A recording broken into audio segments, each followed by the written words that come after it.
à vous la parole, c'est pour vous. Donc, l'antenne est ouverte. Vous pouvez prendre la parole. Je tiendrai ici aussi à dire qu'il y a eu une manifestation prévue pour le vendredi 5 mars à Paris. Il y a déjà des actions qui ont été menées. Il y a le maréchal Nino que je vois là, qui depuis le début monte, descend, contacte les banques. Aujourd'hui encore, il est allé dans une banque, n'est-ce pas? Je crois que c'était à la Standard Chartered, je me rappelle plus. Mais le maréchal Nino s'est rendu à une banque où il a remis un courrier pour s'indigner, un courrier pour dire non à cet endettement sauvage. Donc, la antenne est ouverte. Nino, si tu veux prendre la parole, le numéro est épinglé.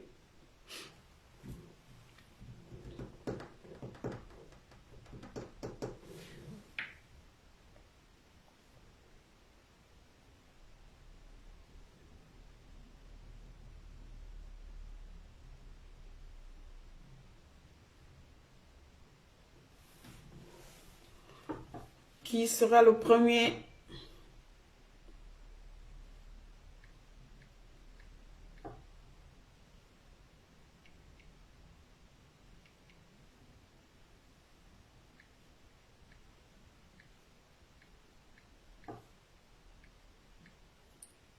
Qui va prendre la parole? Excusez-moi. Je vais appeler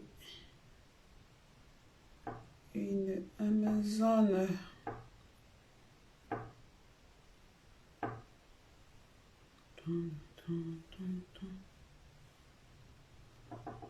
Qui se lance? Quelle est la première personne qui se lance? Le sujet, c'est pas de prêt sans audit.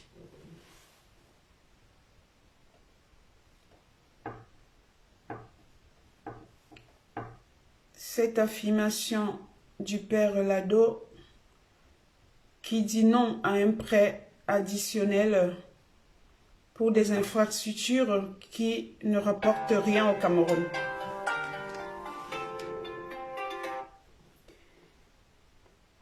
Bonsoir. Oui, allô? Je suis en ligne. Oui, tu es déjà en ligne, Nino. On t'écoute. Chers tous, soyez la bienvenue une fois de plus ce vendredi, comme d'habitude. Ça me fait plaisir de revenir encore au-devant de cette scène, de ce plateau de Bobby Canap pour essayer de partager en longueur de ce direct l'ambition-c'était une fois de plus démontrée dans son entièreté par ce régime inhabituel, ce régime jamais vu sur cette planète Terre. Franchement, chers frères et sœurs, il va falloir qu'on soit tous d'accord de dire ça suffit. Ça suffit. Là, on doit quitter ce direct juste en se disant ça suffit. Et si on se dit ça suffit, ça devrait dire tout un chacun doit mettre un peu du sien pour véritablement que ça suffit. Voilà. Un pays, depuis des jours, j'entends l'endettement public est passé à 10 000 milliards. C'est pas possible. Je me demande, même une seule route, c'est comme si quelqu'un qui gagne à la loterie 120 millions d'euros et que en 5 ans on dit subitement, le voilà, il n'a même plus de sandalettes, il marche, il commande de la nourriture de foyer en foyer. C'est le cas du Cameroun. On ne peut pas laisser, c'est pas simplement le père Lado Ludovic à qui je tire un grand coup de chapeau. Mais voilà, quand Quand on me parle de la société civile, ils sont bien champions dans cette diaspora, à toujours interpeller cette société civile ou à se prévaloir que faisons partie de cette société civile et que je me demande toujours, je m'interroge. Quelle est la société civile? Quel est votre rôle? Voilà un sujet d'extrême urgence par rapport à l'agonisation de ce peuple camerounais dont vous êtes supposé représenter en tant que société civile. Mais hélas, faudrait-il toujours qu'un loup solitaire, comme le père Ludovic Lado, sorte et dise ce vendredi, pas d'audit, pas de l'aune, afin que tous les autres Camerounais s'y mettent. Non, mère, la science infuse voudrait que le Camerounais moyen suivra uniquement si c'est le président Kabdou qui dit allons-y, faisons-le. Mais alors, il faut grandir. Moi, aujourd'hui, je suis sorti tout à l'heure, tu as parlé de la Standard Chartered Bank, elle est à Londres. À la fin même de cette mini-vidéo, j'ai lancé un vibrant appel aux combattants et combattantes de Londres. Allez à Londres. Vous allez dire, il y a les mesures Covid-19. Ça ne vous empêche pas de descendre à Londres. Vous êtes à Londres. Allez devant cette institution financière, Standard Chartered Bank. Son adresse est connue de tous et de toutes. D'ailleurs, ça circule un peu partout sur Internet. Allez dire, nous ne voulons pas de ça. Moi, j'étais aujourd'hui, comme il y a de cela 3 jours encore, à BPI France Export, également incriminé dans ce prêt d'argent pour le soi-disant stade olympique, 55 milliards.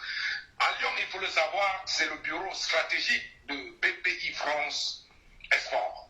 Pour ceux qui ne connaissent pas, Paris est juste là pour le lobbying. Paris, c'est un grand centre d'affaires où tout le monde se retrouve à un pas de l'aéroport, etc., etc. Mais dans les affaires stratégiques de la BPI, c'est dans ce petit lion, dans cet immense immeuble dont vous avez tous eu l'occasion de voir.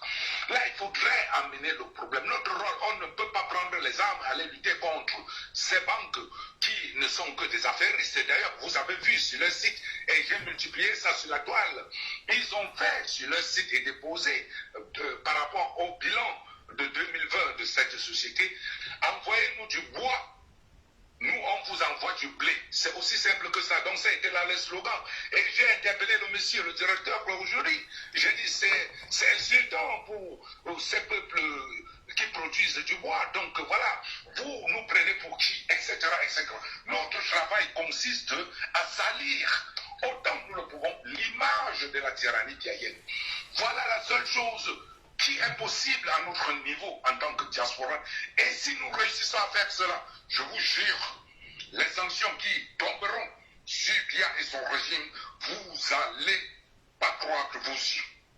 Les sanctions tomberont du style où le Camerounais moyen se lèvera et dit mais c'est pas possible, le blanc a déjà tout mâché. Il suffirait simplement que j'avale. Et pour avaler, il faudra descendre dans la rue. Les sanctions économiques vont finir au Cameroun. Ils sont à 10 000 milliards. Ils sont en train de commander 55 milliards. Pourquoi ça ne va pas faire un jour? Les 55 milliards ne vont pas descendre au Cameroun. Puisque déjà, minimum 40 milliards vont rester ici dans la diaspora, soit pour payer d'autres prêts, soit pour rééchelonner, soit pour payer les bureaux de patati patata par rapport à la propagande. 10 milliards vont descendre. Famille Dongo va soustraire 2, et puis Paul Biya et sa femme vont soustraire 4, Mebengo ou Moutazé vont soustraire, etc., etc. Le terrain proprement dit ne verra rien. Olympe restera comme il est, comme il sera demain et après-demain. Notre travail, lavons l'image de ces messieurs-là dans cette diaspora. Appelez les institutions, faites des sorties devant les institutions. Pour parler du Cameroun et de son régime, vous n'avez pas besoin de trop réfléchir. Sur 5 points que vous prendrez du régime Biya, les 5 sont négatifs. Donc vous pouvez parler 12 heures du temps des effets néfastes du régime Biya depuis 82 jusqu'à nos jours. Et il y en aura encore. Vous avez un vaste chantier devant vous. Vous avez des ressources. Et vous avez en face de vous des interlocuteurs internationaux prêts à vous aider, à vous accompagner. Voilà les droits de l'homme, justement, où la France vient de postuler encore, il y a de cela 2 mois, pour le poste de conseiller permanent aux droits de l'homme. De 2021 à 2023, la France de Macron est dans son rapport pour essayer de gagner au niveau des Nations Unies, Macron dit que son projet c'est lutter pour le bien-être des journalistes, pour qu'on n'emprisonne plus les journalistes, pour la libre pensée, pour qu'on protège les activistes comme toi, Marie Yenda et moi, et bien la dame qui est descendue au Cameroun enterrer son mari. C'est dans le programme. Allez sur le site officiel du gouvernement de la France. Vous allez lire. Vous n'aimez pas faire des recherches. Alors cette dame avait le droit de descendre au Cameroun parce que déjà appelait juste l'ambassade de la France et dit, regardez, vous avez écrit sur votre site, vous protégerez coûte que coûte tout activiste de la liberté. Je suis activiste de la liberté, je vais enterrer mon mari. Alors ça fait de ce que ça fait sur la toile, simplement parce que les gens ne savent pas où ils sont, qu'est-ce qu'ils font. Ils parlent de quoi même. Je vous dis ici, les États-Unis ont décidé clairement, et ce mars qui commence demain, les États-Unis prendront la tête tournante de la Commission des droits de l'homme. Mars, ce qui commence, voilà une information capitale. Le mois de mars qui commence demain, les États-Unis à peine rentrés parce que Donald Trump avait sorti les États-Unis dans cette commission des droits de l'homme, disant oh, on s'en bat les couilles, c'est les Américains et rien que les Américains. Joe Biden est revenu avec les États-Unis dans la commission des droits de l'homme et ça tombe bien parce que le mois qui suit là, il prendra la tête, c'est-à-dire les États-Unis prendront la tête et ils sont à l'offensive contre cette vieille dictature, contre cette tyrannie un peu partout dans le monde. Maintenant est l'occasion propice pour la base États-Unis, les combattants et combattantes, de sortir de Facebook et d'aller dire Joe Biden, Anthony Blinken, la secrétaire d'État chargée des droits de l'homme à l'ONU, etc., cogner des portes, déposer le sujet camerounais. Ils connaissent aussi mieux ce sujet que vous. Accélérez juste, démontrez-leur que vous êtes à l'écoute. Est-ce que Marie-Jeanne ne doit parler jusqu'à je n'aurai plus de voix, ou que vous compreniez que joindre l'utile à l'agréable, c'est-à-dire l'action à la parole, l'acte à la parole, ce que vous posez, partagez sur Facebook, accompagnez ça sur le terrain. En moins de 6 mois, les sanctions qui tomberont sur le régime dictatorial, bien, vraiment le peuple camerounais n'aura plus que seulement à ouvrir sa langue et à parler. C'est-à-dire, aller trouver Paul Biya et tout, dit que mon frère part. C'est tout, Marie, et toi, je laisse la place à quelqu'un, je reviens encore, s'il te plaît. Ok, merci d'avoir participé. Oui, tu es en action, et voilà, et c'est tout ce qu'on demande, c'est qu'on se mobilise. Bon, à tout à l'heure.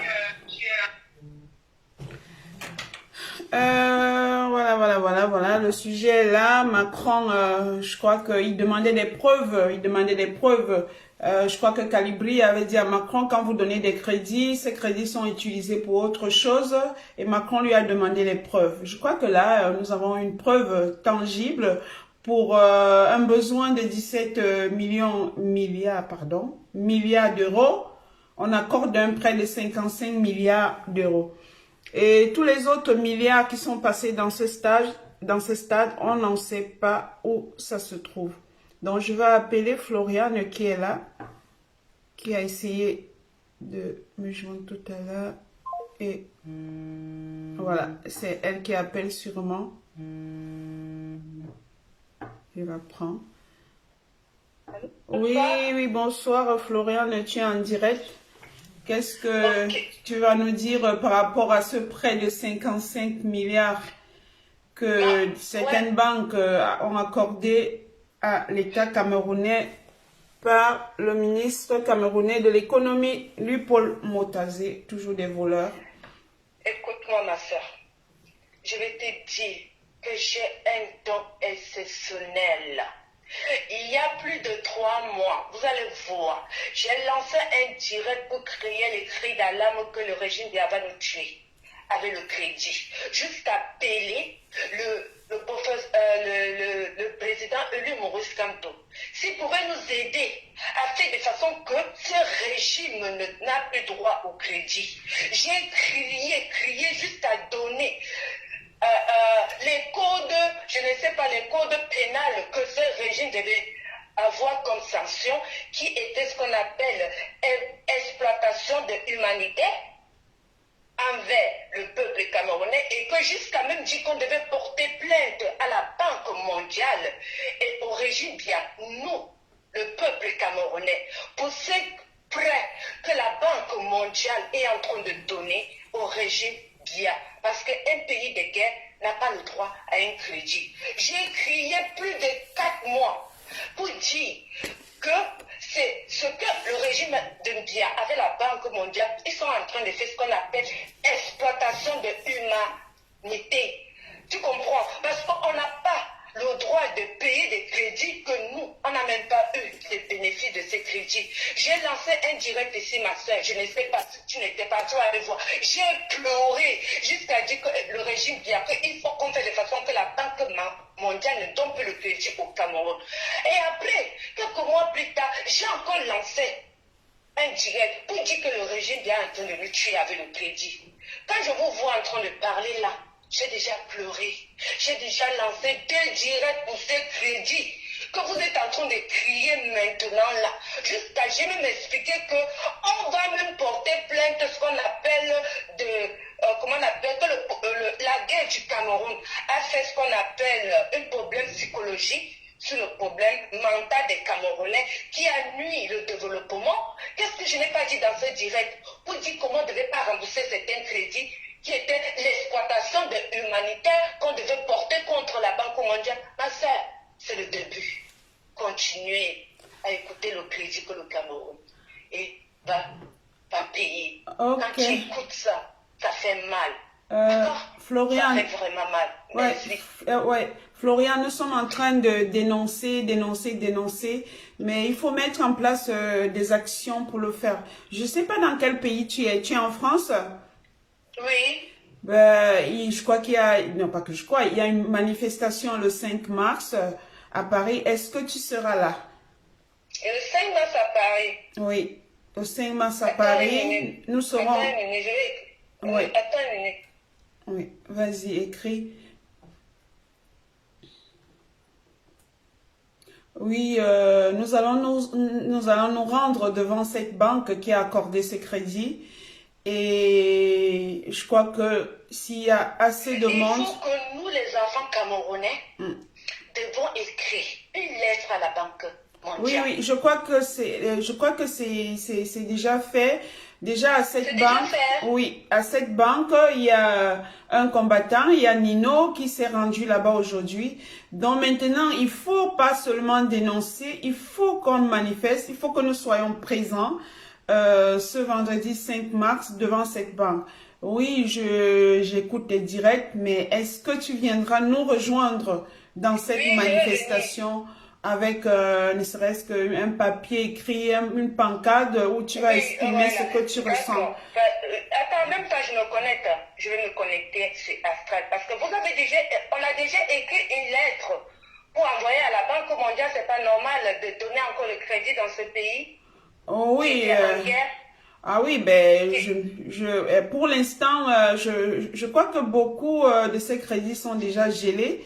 Mais il y a encore des banques qui essayent de braver cette interdiction lancée par les combattants, de ne pas accorder de l'argent à ce gouvernement pour continuer à tuer nos frères dans le Cameroun anglophone. Donc Florian, note le jour, c'est le 5 mars. Est-ce qu'il y a une banque Union européenne? Demande à Lino. Non, je crois qu'on va le lui demander hors caméra. Donc voilà, le plus important c'est que tu sois présente le 5 mars devant cette banque. Je t'enverrai l'adresse, c'est à 13 h et c'est un vendredi. Merci beaucoup de ta participation. Ouais, mais demande à s'il y a une banque de l'Union européenne. D'accord, je lui demanderai hors antenne. Que soit devant la banque Union européenne. Non, la marche sera devant la banque qui a accordé le crédit. Ok, voilà. Bonne soirée à toi et puis merci de ta participation. Merci. Bonsoir. Le numéro est toujours épinglé. Il est là. C'est, voilà, les plus de 55 milliards de francs accordés comme prêt à l'État camerounais pour un stade qui ne sera pas productif, il ne va rien nous apporter. Pour 17 milliards demandés par le prestataire, ils ont accordé plutôt 55 milliards. À quoi servira cet argent? Que devons-nous faire? Quelles sont des actions mises en place dans la diaspora pour geler ce prêt? Donc, je suis toujours en attente de vos appels. J'attends les appels. Le numéro est épinglé. Bonsoir Mado, je te vois, tu es là. Ben, si tu veux intervenir, le numéro est épinglé sur l'écran. Sinon, je vais appeler une combattante. Tic, tic, tic, tic, tic.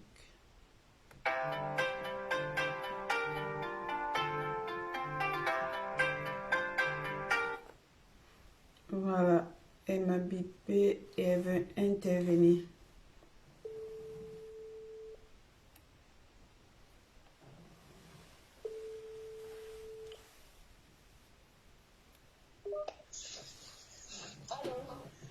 Oui, allô, bonsoir. Allô, bonsoir ma combattante. Oui, on t'entend pas du tout. On t'entend. Attends. Allô? Vous m'entendez maintenant? Oui, c'est bien. C'est moi qui. Ok, justement, j'appelle pour intervenir sur le sujet du jour concernant le prêt que la Standard Chartered Bank décide d'octroyer à l'État camerounais. Ce prêt qui aujourd'hui nous fait sortir tous de nos gongs, parce qu'il est inadmissible qu'un pays comme le Cameroun, qui ne fait rien pour sa population, qui nous endette depuis des années. Nous avons essayé de regarder sur les comptes de la gestion de la dette au Cameroun. Je crois depuis 2009, la dette du Cameroun est exponentielle. C'est-à-dire qu'elle va grandissant et elle ne cesse de se multiplier au fil des années. Pendant ce temps, nous regardons au Cameroun, rien n'est réalisé. Tous les projets sont hyper surfacturés. On vient poser les premières pierres, on annonce le projet, on débourse de l'argent et ça n'arrive jamais à son terme.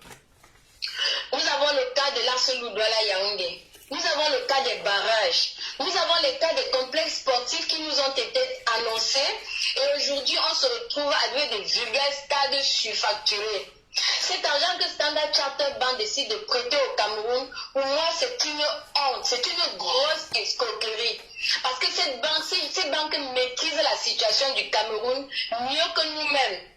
Cet argent qui s'apprête à donner au Cameroun va seulement changer de compte et de portefeuille en changeant de nom.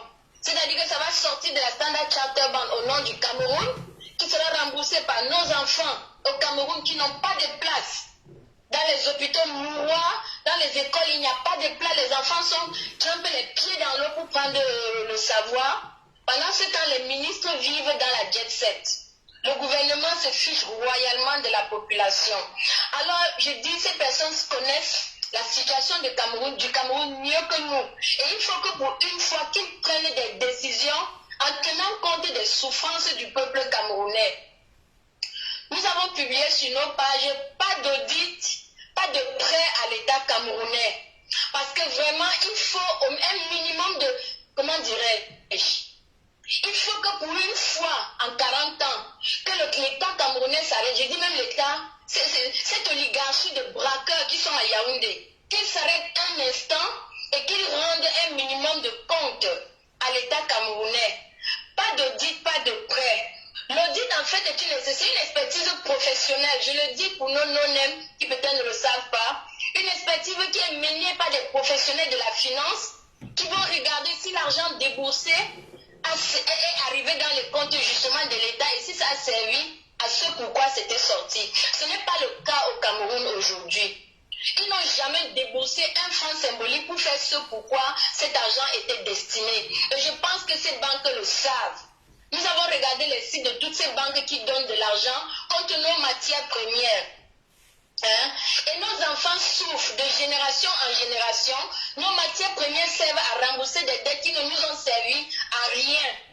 Vraiment, cette banque, si elle a un minimum d'humanité, doit bloquer ce crédit ou bien demander seulement au Cameroun de leur présenter un projet pour lequel ils ont pris une dette et que cet argent a vraiment servi à réaliser ce projet. Que le Cameroun leur présente un projet pour lequel ils ont pris un crédit et qu'ils ont utilisé le crédit pris pour réaliser le projet annoncé. Sans facturation, ça n'existe pas. Sans pourcentage dans les caisses des ministres, ça n'existe pas. Vraiment, cet argent, j'ai pitié pour notre peuple. J'ai pitié, ça me fait de la peine pour notre peuple, vraiment. Vraiment que Standard Chartered Bank comprenne la voix, le cri du peuple camerounais aujourd'hui, parce que c'est tous les Camerounais qui pleurent. Nous regardons nos enfants, Bayam Selam, Bensikiner, au Cameroun. Mais on prend des crédits sur leur tête. L'enfant est là, il n'a rien à manger, mais on met des dettes sur sa tête, il est déjà créancier. Et toutes nos richesses vont servir éternellement à rembourser des crédits qui n'auront servi en rien à l'amélioration du train de vie du Camerounais lambda. Vraiment, c'est pathétique. Nous devons être nombreux de faire devant cette banque-là. Faire le sitting, dormir là-bas sous le foie s'il le faut. Il faut que ça s'arrête, que vraiment cette oligarchie de Yaoundé arrête de se moquer du peuple camerounais. Et cette banque ne doit pas octroyer ce crédit. Si seulement ils peuvent rendre compte des crédits qu'ils ont pris par le passé. Parce que nous sommes un pays pauvre et très endetté aujourd'hui. Mais la paupérisation du peuple camerounais est à un niveau scandaleux. Et ils le savent. Ils le savent mieux que nous. C'était ma première intervention, ma guerrière. Je vais revenir pour sur un autre thème. Merci bien. Oui, merci de ton intervention aussi. Tu as tout dit, donc tu seras présente le 5 mars devant la banque. Non, ça c'est clair. Ça c'est clair. Voilà, nous allons nous y retrouver. À tout à l'heure. À tout à l'heure, ma guerrière. Big up. Oui.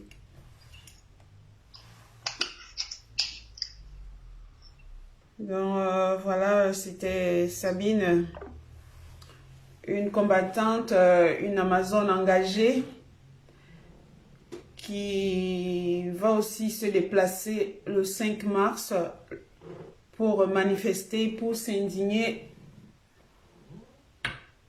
contre ce prêt de plus de 55 milliards de francs CFA.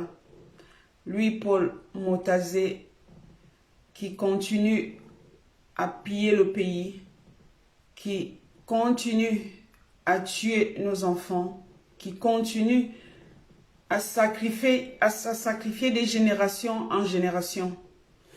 Appelez, appelez, appelez, appelez. Le numéro est épinglé. Continuez à appeler. Je vais voir si...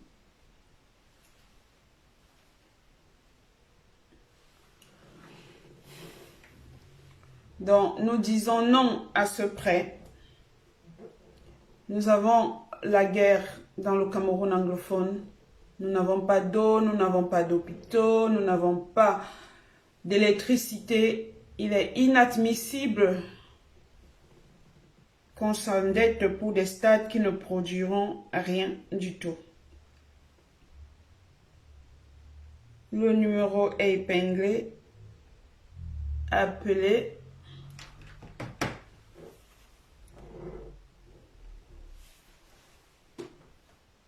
Voilà. Continuez à appeler, sinon...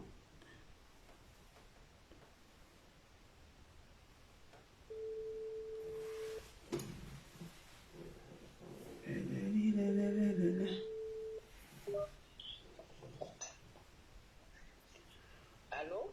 Oui, bonsoir. Allô? Oui, bonsoir. Bonsoir, tu es en direct. Bonsoir, je suis déjà en ligne. Oui.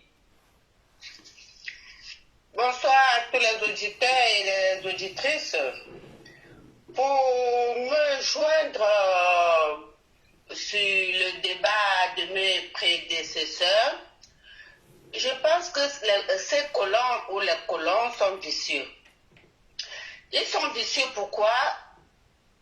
Car ils le savent très bien que nous prêter de l'argent, c'est nous rendre en esclaves. Ils font du gros business derrière ce prêt. Ils savent où ils nous tiennent. Nous avions des matières premières. Ils vont les brader ou ils vont récupérer nos matières premières à vite prix. Ils n'ont rien à cirer. Et le peuple camerounais sera obligé de leur donner ces matières premières au prix qu'ils veulent pour rembourser les dettes.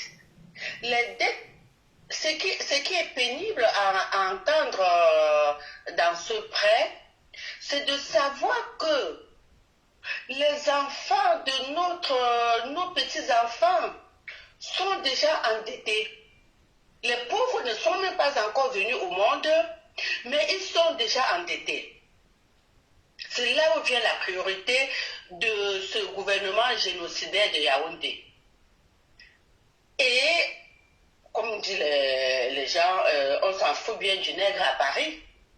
Que vous allez souffrir, que vous allez baver, je ne pense pas. Eux, ils préfèrent, comme on dit, chacun tire le pagne de son côté. Alors, moi, je me demande toujours, comment peut-on aller dans un village lambda? Je vais prendre un fond au nord, peut-être comme à Tokombéré, là où les pauvres Camerounais, dit à un vieux qu'en 2019, sa dette envers le surendettement était d'une somme de 375 000 francs CFA.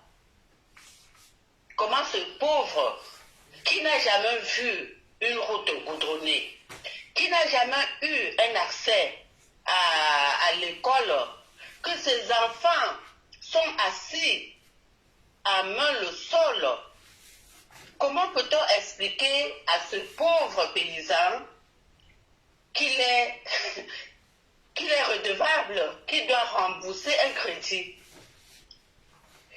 Alors, et cette dette ne fait que s'accroître parce que selon les chiffres que vous avez donnés tout à l'heure, je crois que la dette à l'époque par rapport à 23 millions de Camerounais, c'était bien ça, 25 millions de Camerounais, Marie-Victoire, je crois bien.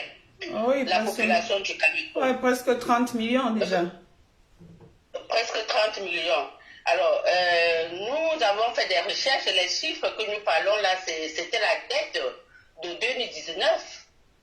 Alors, maintenant, vous imaginez que si Standard Chartered prête ces 15 milliards, 55 milliards, avec déjà cette dette que nous cumulons depuis 2019, ça veut dire que d'ici 2022,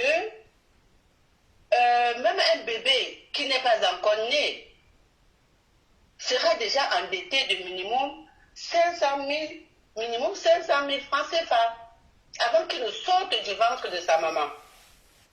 Alors, la grande question maintenant, c'est de savoir qu'est-ce que tout cet argent, tout ce prêt où nos futurs enfants vont payer n'ont pas servi à leurs parents.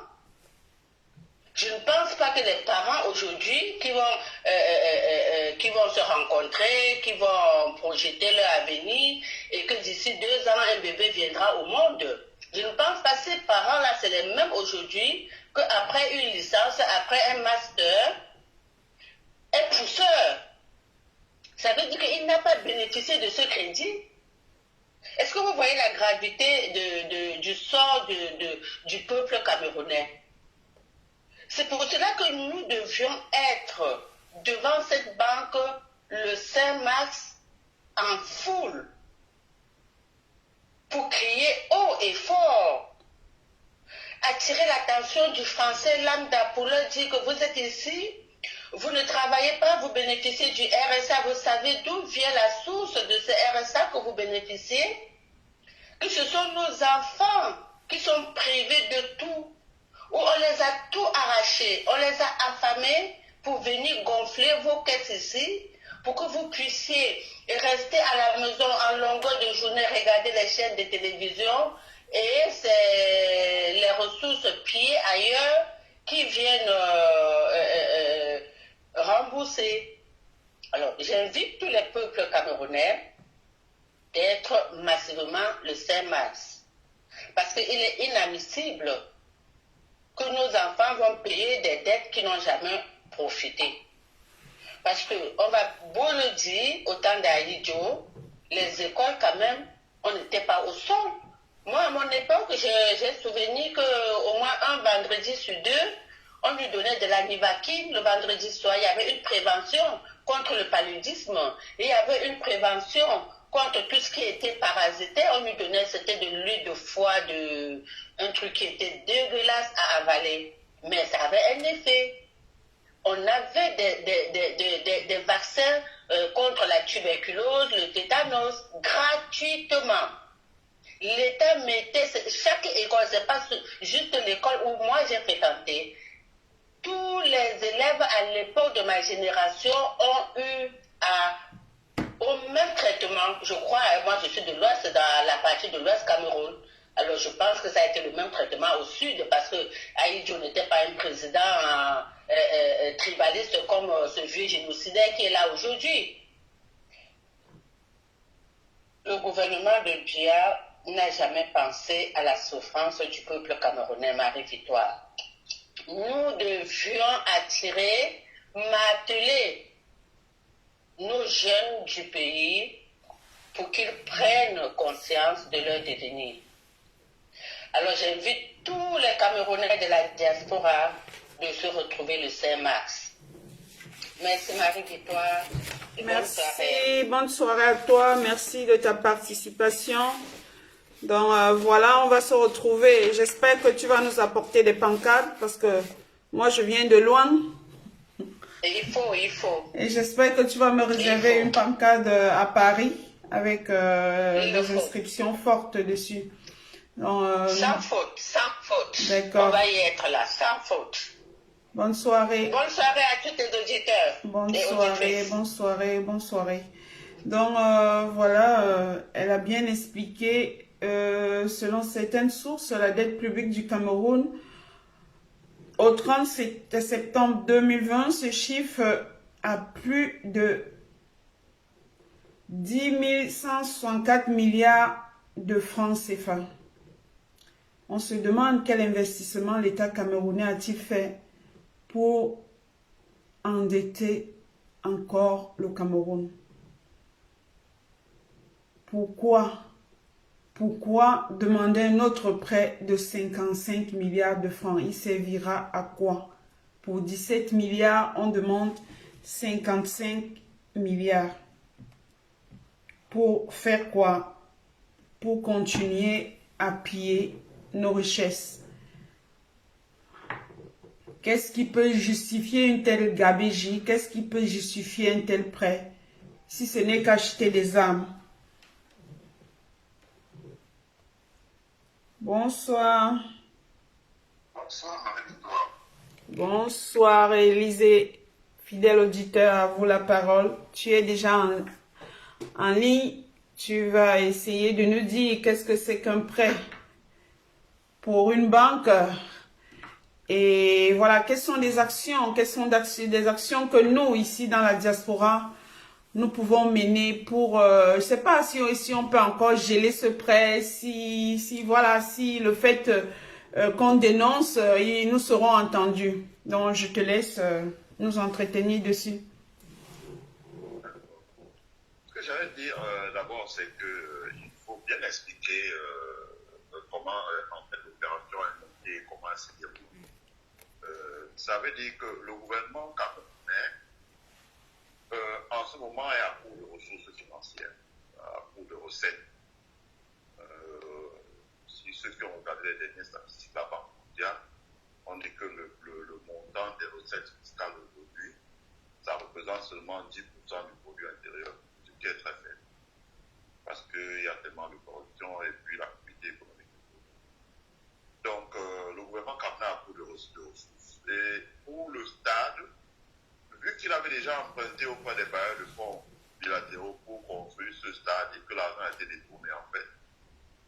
Il n'est plus possible pour le gouvernement camerounais de retourner devant un bailleur de fonds pour le même projet, parce que le bailleur de fonds va dire, voilà, vous avez déjà un dossier ici, au moins sur tous les bailleurs de fonds, le gouvernement camerounais a déjà un dossier pour ce qui est des stades. Et donc, il ne peut plus retourner auprès des bailleurs de fonds comme la Banque mondiale, comme la Banque africaine de développement, et auprès de certains pays comme l'Italie, la Turquie, etc. Donc, ils ont emprunté. Et comme ils ne remboursent jamais leurs prêts, ils ne sont pas, comme on dit, sont pas avancés. En plus, avec la crise du Covid, tous les pays maintenant essaient de réorienter leurs ressources financières pour régler d'abord leurs problèmes internes au lieu de dispatcher l'argent dans les pays où ils savent que ça va être difficile. Ce qui se passe avec le stade de l'EMB, c'est que le stade n'est pas terminé. Ça veut dire qu'il y a certaines infrastructures qui ne sont pas terminées. Ce sont ces infrastructures qui permettent de garantir la stabilité des installations. Si les travaux s'arrêtent en l'état, il faudra 3 fois plus que... D'abord, je pense qu'il ne faut pas 55 milliards. Je pense que 55 milliards, il ne faut pas 55 milliards. Il faut 17 milliards. Le prestataire canadien a demandé 17 milliards. Voilà, 17 milliards. Là, on connaît le gouvernement. Je me rappelle quand j'avais fait une présentation pour dire, voilà, les péages, 35 milliards la concession. Quelqu'un m'a envoyé un document qui démontre bien que cette concession aurait pu être faite pour 10 milliards de francs. Donc, 20 milliards au-dessus, c'est le pot de vin pour les dirigeants camerounais. On sait comment ça marche. Donc, le gouvernement camerounais, sûrement, il faut 17 milliards, je dirais même 15. Donc, ils ont multiplié, comme ils ont l'habitude de faire le montant, au moins par 3,5. Et ce qui est au-dessus, c'est les pots de vin. Bon. Donc, il leur faut de l'argent pour achever les travaux. Ici, ils n'ont pas les moyens d'achever les travaux. Ça va être difficile. Bon, maintenant, ils ne peuvent pas trouver une solution à l'étranger pour ce stade-là en ce moment. C'est pas possible. Aucun pays ne va leur prêter de l'argent en ce moment. L'Italie qui s'était engagée dans les travaux, ils ont un gros contentieux avec la société Puccini, donc ils sont devant les tribunaux. Et comme eux, ça ne leur dit jamais rien, même quand on est content à payer un filiale, ils disent là, et puis on ne sera pas là. C'est d'autres qui s'en occuperont. Donc, il n'y a pas de solution à l'étranger. Ça veut dire que la Banque africaine de développement, la Banque mondiale, la coopération américaine, etc., ne peuvent pas leur prêter de l'argent pour qu'ils puissent terminer ces travaux.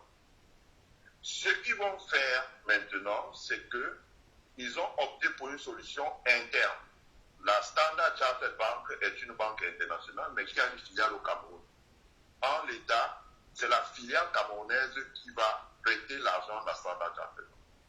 Maintenant, la solution que va prêter le gouvernement camerounais, c'est qu'ils vont trouver une banque locale. Là encore, il faut qu'on explique bien aux Camerounais que le gouvernement a déjà prêté à Freeland Bank, il ne rembourse pas. Ecobank, il ne rembourse pas. CBC, BICEC, la BICEC est pratiquement par terre.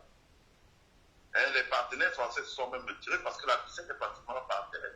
C'est vraiment parce que le gouvernement emprunte et ne rembourse jamais. Dans ce contexte, ils sont donc de retourner vers une banque locale qui est la Standard Chartered Bank. Et dans un contexte comme celui-là, la Standard Chartered Bank va évaluer le risque d'un tel crédit, le risque de non-paiement d'un tel crédit. Donc, eux connaissant déjà ce qu'on appelle au niveau de la BA, ce qu'on appelle la centrale des bilans, ça veut dire que quand vous prêtez l'argent à une banque, si vous ne payez pas, c'est inscrit quelque part dans un ordinateur à la BA. Donc, quand une banque veut vous prêter de l'argent, elle s'adresse d'abord à la BA pour dire est-ce que ce monsieur a un prêt dans une banque locale qui n'a pas payé. Donc, la Standard Chartered s'adresse à la BA qui a ce qu'on appelle la centrale des bilans et des risques. Et la BA va leur dire oui, ici, la dette du gouvernement, d'abord du Camerounais à la BA, c'est 2 000 milliards. Parce que le chiffre de 10 000 milliards, je perds ce que je dis. J'avais déjà démontré ça dans une présentation. Le total de la dette, parce que ce que le gouvernement dit là, c'est la dette extérieure, due aux bailleurs de fonds comme la Banque mondiale et la BAD, et de 10 000 milliards. Mais il ne prend pas en compte d'autres prêts, ce serait très long à aller en détail. Donc le gouvernement se retourne, la Standard Chartered se retourne donc vers la banque, la BA, et la BA va lui dire, bon, écoutez, nous déjà la BA nous doit 2 000 milliards. Ensuite, ils doivent à telle banque, la banque centrale va imprimer tout le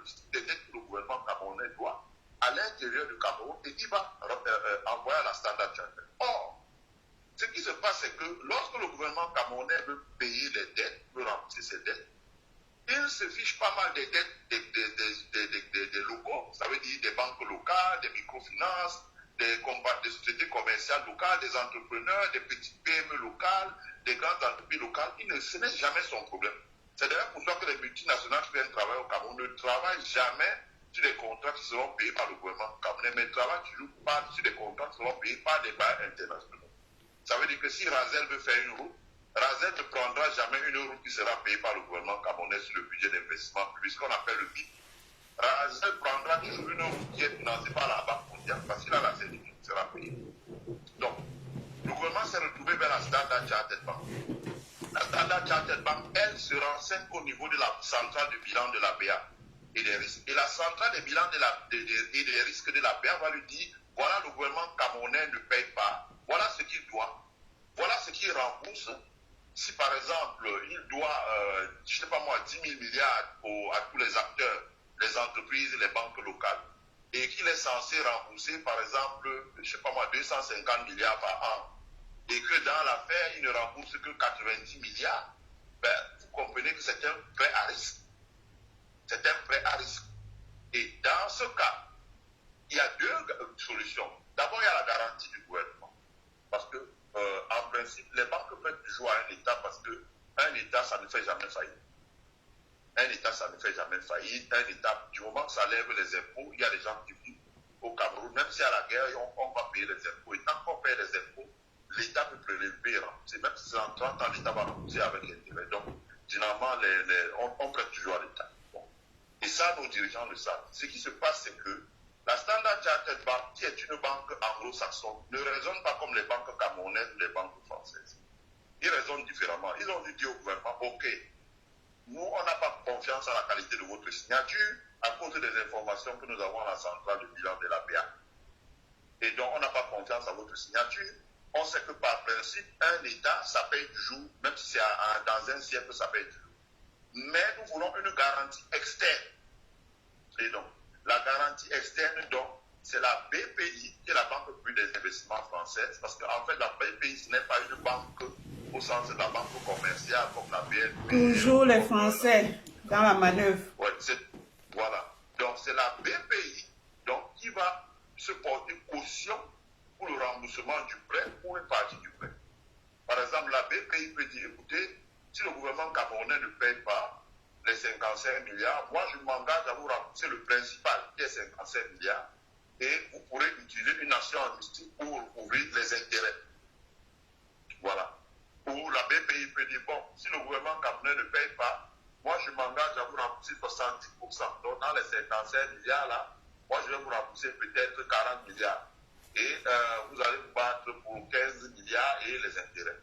Donc je ne connais pas les détails, mais en fait la BPI va garantir une partie du remboursement de la créance de manière formelle en disant, si ce n'est pas payé, je paye, je décaisse l'argent, je paye. En fait, c'est la France, quoi. Non. Et c'est pour ça que j'ai dit que si ce n'est pas une décision commerciale ou comme on dit corporate, ça veut dire que ce n'est pas une décision d'un manager, c'est une décision politique. Parce que voilà. Si la BPI en France donne son accord pour garantir le prêt, pour qu'on puisse donner les 55 milliards au Cameroun, c'est d'abord parce qu'au niveau de la France, le décideur politique, ça veut dire que le ministre de l'économie et des finances,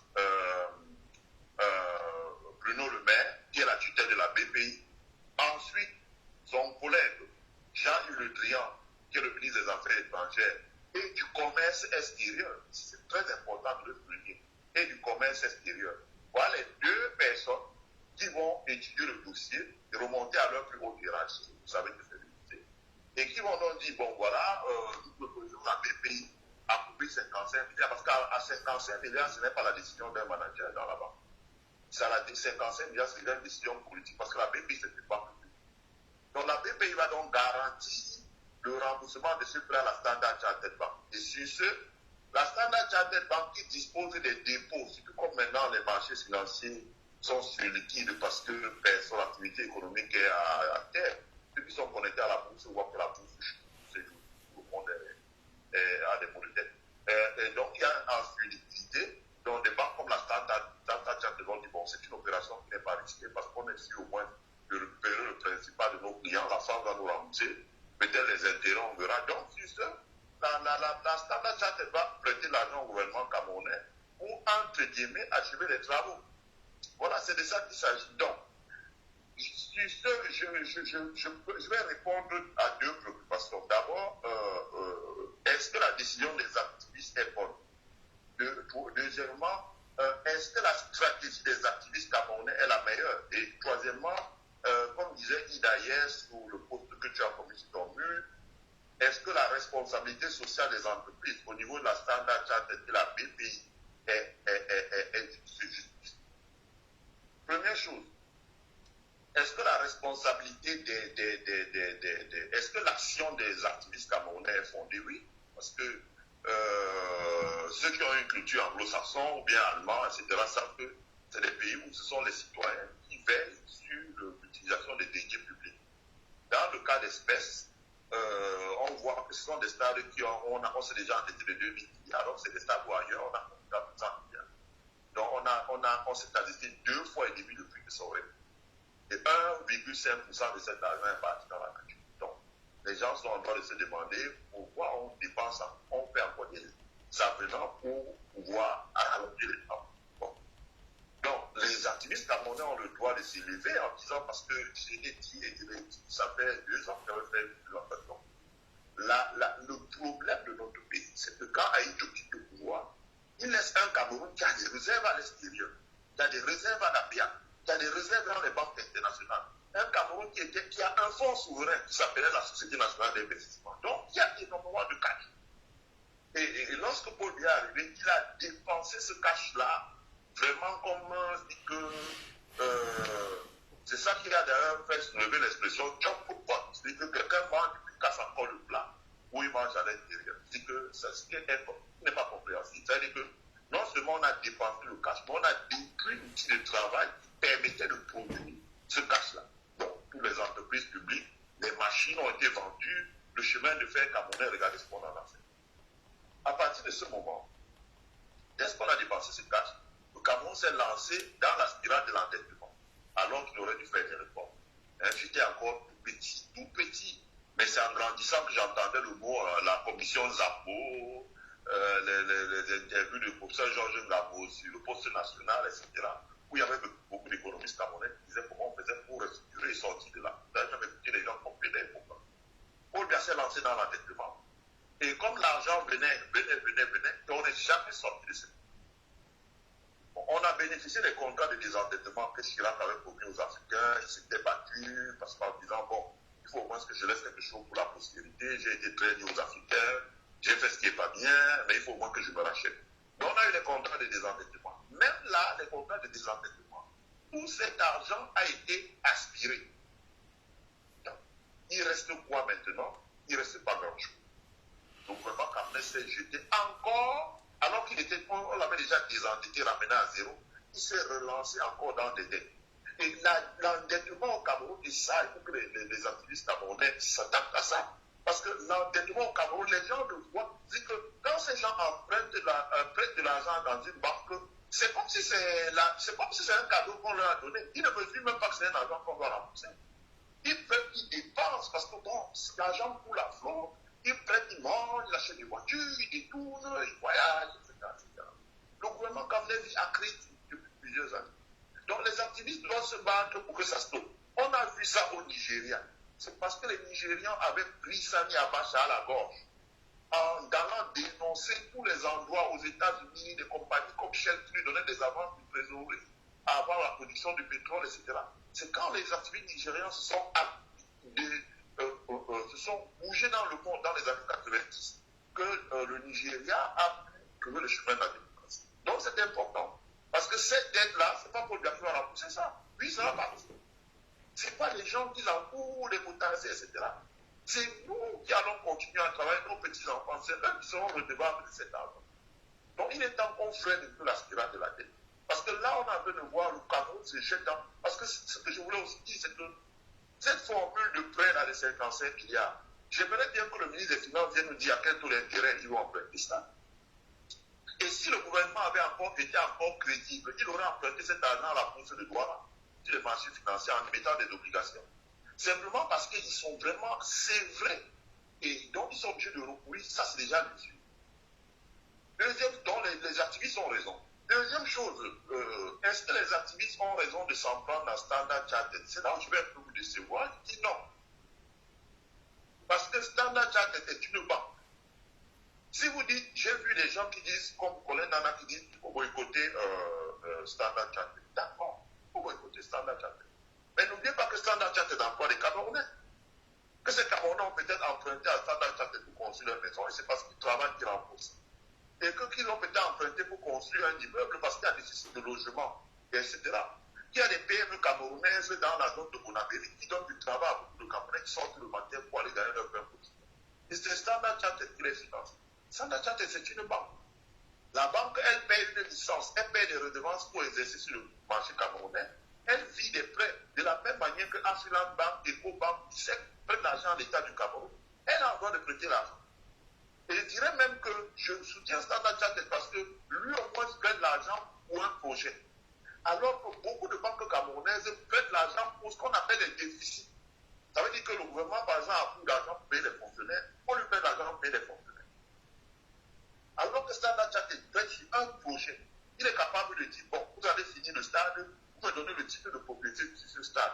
Et si vous ne payez pas, la banque publique d'investissement me paye le principal, les 55 milliards, et j'exploite le stade pour 10 ans, pour moi payer les intérêts, quelque chose comme ça. Donc il finance un projet. Et moi, qui connais très bien la finance, si les banques camerounaises avaient dit, nous n'empruntons pas l'État pour financer les déficits, l'État camerounais aurait été un peu plus discipliné sur le plan de la gestion des finances publiques. Donc, Standard Chartered, tu ne peux pas leur reprocher. C'est un banquier. Le directeur de Standard Chartered obéit aux ordres de son conseil d'administration. Il est là pour faire des profits, parce que c'est avec ces profits qu'il paye les employés, paye les charges, il paye la licence qui doit, les redevances qui doivent à la BIA, et il rémunère leurs actionnaires qui ont mis de l'argent. Donc, il est dans son métier, il n'est pas allé hors de son métier. La banque publique d'investissement en France, elle est une banque qui garantit les prêts. Et par contre, là, au niveau de la banque publique d'investissement, ça me pose problème. Je vais expliquer tout à l'heure. Comme j'ai dit que la banque publique d'investissement, en réalité, son rôle dans un pays, elle a été mise en place pour favoriser l'installation des PME françaises en Afrique. Malheureusement, comme toujours, les réseaux france-africains avec certains organes que je ne vais pas citer comme le CIAN, certaines organisations, s'arrangent toujours à bloquer ce genre d'initiative pour qu'elles soient orientées exclusivement vers certaines grandes multinationales qui opèrent en Afrique. Vous les connaissez. Je n'ai pas besoin de les citer.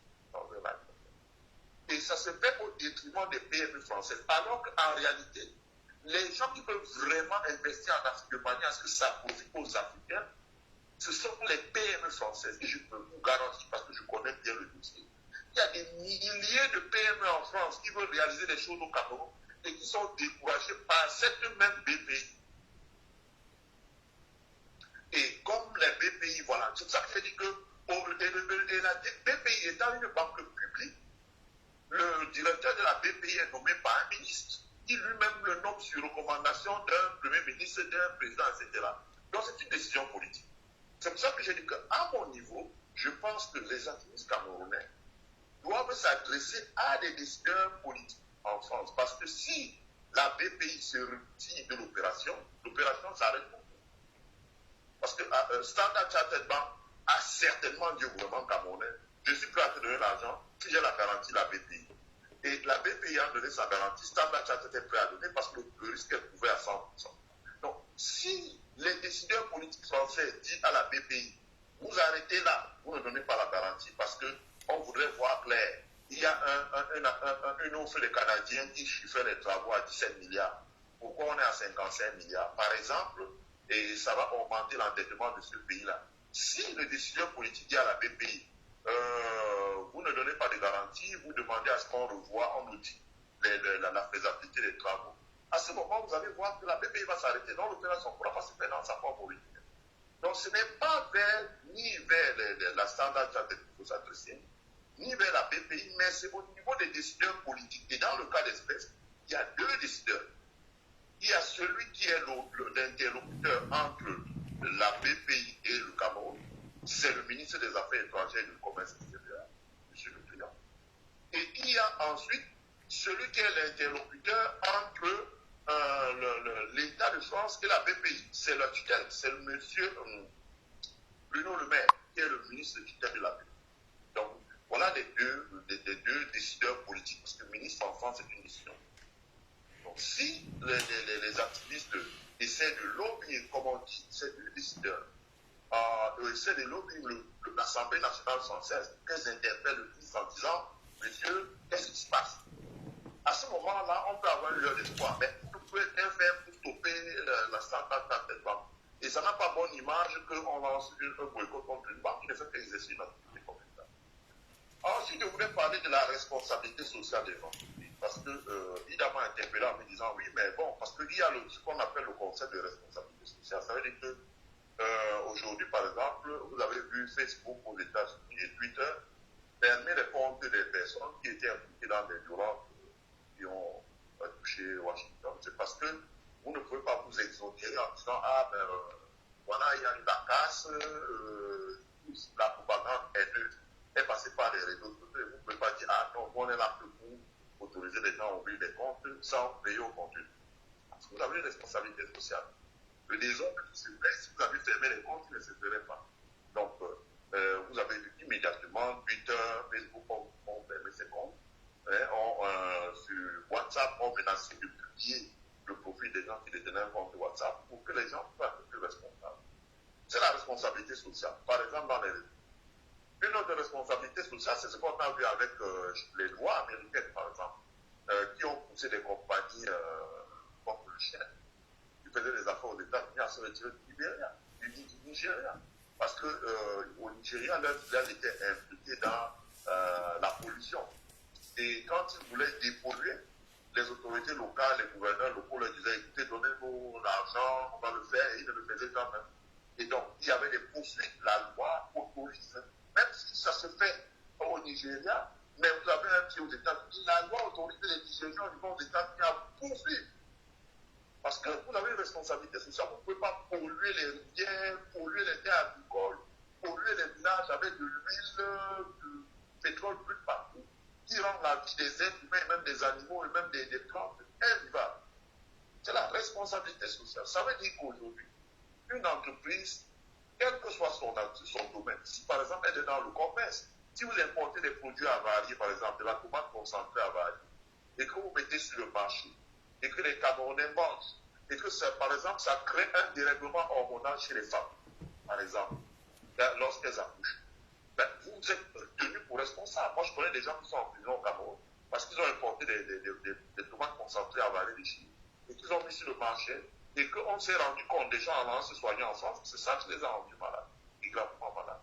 Donc une entreprise peut faire des affaires, mais elle doit aussi protéger son environnement. Ça veut dire qu'elle doit protéger les hommes, qui sont ses clients, elle doit protéger les femmes, elle doit protéger l'environnement, ça veut dire aussi les végétaux, la nature, la terre, les plantes, la qualité de l'air, la qualité de l'eau, la qualité de l'air qu'on respire. Elle ne doit pas polluer, par exemple, si elle est dans le domaine des hydrocarbures de la Chine. La responsabilité sociale aussi, c'est la responsabilité de ne pas faire des opérations qui favorisent la corruption. Dans le cas d'espèce, la responsabilité sociale de Standard Chartered et de la BPI se situe à quel niveau? Au niveau où on peut prouver qu'ils ont connaissance et c'est à ce niveau que c'est comme ça qu'on fait un outil. Ça veut dire que si vous avez des évidences que les travaux dont l'État du Cameroun demande 55 milliards peuvent être faits à 20 milliards et que vous utilisez ces évidences par voie d'ici, donc avec une cellule absolue de cela au destinataire, à la BPI, à la Standard Chartered Bank. Si la Standard Chartered Bank a un pied aux États-Unis, elle peut être poursuivie. Parce qu'on peut démontrer que voilà, comment va-t-elle prêter 55 milliards pour des travaux qui devaient coûter 20 milliards, par exemple. Et elle a prêté 55 milliards. Donc, elle a connaissance que dans les 55 milliards, 35 milliards, c'était les coûts de non-administration. À partir de ce moment, je parle parce que je connais les règles de ce qu'on appelle les CFA Institute aux États-Unis, les standards à éthique. Ça, c'est comme ça qu'ils analysent ça. Donc, ici aux États-Unis, par exemple, les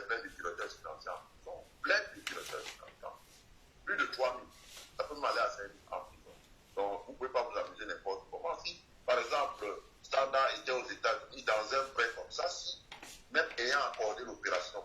Mais si elle avait été notifiée par une association que, voilà, vous vous apprêtez à faire ça, il y a plein de choses qui coûtent 20 milliards. Et donc, ça va, le contribuable va, comme on dit, ah, ça veut dire le contribuable demain va sortir 35 milliards d'argent qui en fait était des pots de main pour rembourser cet argent. Si c'est prouvé, par exemple, dans un pays comme ça, on peut même demander au Gabon de ne jamais rembourser cet argent. On peut confisquer même cet argent. Parce que vous avez connaissance que vous financez quelque chose qui était sous-facturé et que le dessus de la sous-facturation, voilà. Et on peut dire, voilà, vous, le temps du Cameroun, si c'est les nouveaux demain, c'est 3%. On peut dire, vous ne rembourserez que 20% et la standard 80 temps. Donc, ça veut dire que là, je n'ai pas, malheureusement, je n'ai pas regardé le dossier, je n'ai pas d'évidence. Mais si les activistes ont des évidences que ces travaux peuvent être complétés à 20 milliards, ils peuvent saisir la standard ils peuvent saisir la banque pour la BPI, ils peuvent saisir la tutelle de la BPI, qui est les affaires étrangères et le ministère des Finances, pour dire voilà, nous avons des évidences que ces travaux-là, avec 20 milliards, on pourrait bien les compléter. Mais en mettant ça à 55 milliards, ça finalise parce que ça va obliger demain les gens à sortir l'argent dans leur portefeuille, alors que le surplus qui est au-dessus, ça a été l'argent des produits. Donc, ça, c'est à ce niveau qu'on peut parler de responsabilité sociale de l'entreprise. Parce qu'une banque n'est pas là pour financer la compétition. Elle est là pour financer la faisabilité d'un projet. Si le projet est évalué à 20 milliards, la banque doit donner 20 milliards. Si le projet est évalué à 20 milliards, 35 milliards de pots de main, la banque non finance mais il faut le prouver. Je dis seulement ça, je dis ce que je pense sur la base des règles de ce qu'on appelle aux États-Unis la Sarbanes Oxley et la CFA la Standard Istanbul, voilà. Donc voilà ce que j'avais dit. Élisée, je ne te coupe pas. Je ne te coupe pas. Déjà, il y a déjà la manifestation qui est déclarée. Donc, nous allons nous retrouver, je crois, c'est devant, je crois, la Standard Chartered ou bien la BNP, la BPI. Donc là, ce que tu nous dis, c'est avoir des preuves qu'ils ont accordé ce crédit, qu'ils ont évalué le crédit en fait. Il faut que nous ayons des preuves prouvant que le prestataire a demandé par exemple 17 milliards de francs CFA et eux ils en accordent 55 milliards. C'est en fait ça quoi. Exact, ça veut dire qu'il faut avoir la preuve que, parce que je ne sais pas si le prêt a déjà été accordé, mais ça c'est avant que le prêt ne soit accordé. Il faut avoir la preuve que les travaux, les devis des travaux existent. Ça peut être le prestataire, ça peut être un autre prestataire qui dit voilà, qui démontre dans un document que regardez, moi je peux faire ces travaux à 20 milliards ou à 17 milliards, à 17 milliards ou à 20 arrondissons à 20. S'il a un document, il faut dire à la Standard Chartered, écoutez monsieur, vous avez une banque ici, un prestataire qui dit que ces travaux, vous pouvez les faire à 20 milliards. Expliquez-nous pourquoi vous empruntez 55 milliards au lieu de 20 milliards. À moins que dans la convention de prêt, 35 milliards se soit pour autre chose, que nous on ne sait pas. Mais si c'est pour le même projet, quelqu'un dit qu'il peut faire 17 milliards, la responsabilité sociale, la Standard est engagée. Parce que pourquoi elle donne 55 milliards dans un projet de pauvreté? Parce qu'elle prête à un État. Si elle prête à une entreprise, c'est aux actionnaires de l'entreprise de porter plainte. Mais si elle prête à un État, c'est aux citoyens de cet État de porter plainte. Parce que c'est les citoyens qui paient les impôts et les entreprises qui paient les impôts. Donc, c'est un préjudice pour eux. Parce que les 35 milliards là auraient pu être, on aurait pu mettre 20 milliards pour finir ça, les 35 milliards, par exemple, pour donner de l'eau. Ou bien pour finir le bas, ou remettre sur pied le barrage de l'Acto, par exemple. Ou bien pour construire une centrale solaire dans le nord, par exemple. Donc, à ce niveau-là, il faut que les activistes arrivent à démontrer que le prêt a été surévalué. Que ce sont des travaux qui vont être faits à 20 milliards et qu'on est en train de se retrouver à 55 milliards. Sans qu'on ne justifie pourquoi il y a un surplus de 35 milliards. Là, la responsabilité sociale, c'est la BPI devant un tribunal qui peut être condamné à perdre les 35 milliards. C'est possible. Devant un tribunal, il peut être condamné à perdre les 35 pour ça que ce genre de choses, ils ne le feront pas dans un pays comme ça. Ils ne le feront pas. Si c'est vrai, ils ne le feront pas dans un pays comme ça. Enfin, moi je voulais dire une chose maintenant, c'est si la BPI, parce que je connais bien le dispositif de création de la BPI. Moi, j'ai collaboré avec l'ambassade de France à l'époque, dans ce qu'on appelle UbiFrance, mais je ne suis pas tenu, je ne peux pas aller dans les détails de ça. Quand les Français mettaient en place UbiFrance, ça veut dire que quand la gauche Jospin est arrivé, il a fait bénéficier la coopération. Ils ont changé leur dispositif de coopération pour pouvoir migrer vers ce qu'ils ont appelé UbiFrance. UbiFrance, c'est un paquet d'institutions qu'on mettait en place, la mission économique, la banque d'investissement, etc., pour amener les opérateurs français à investir en Asie. Sauf que la difficulté en France, c'est que les grandes entreprises locales françaises qui investissent en Afrique, je n'ai vraiment pas envie d'investir parce que tout le monde les connaît.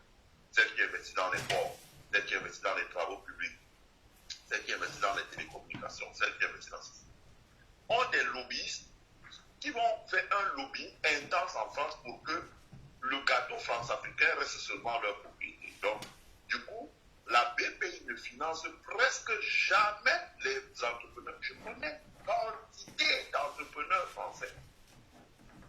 Hein, le jour où je peux vous le montrer dans mon WhatsApp, beaucoup d'entrepreneurs français qui veulent faire des choses en Afrique.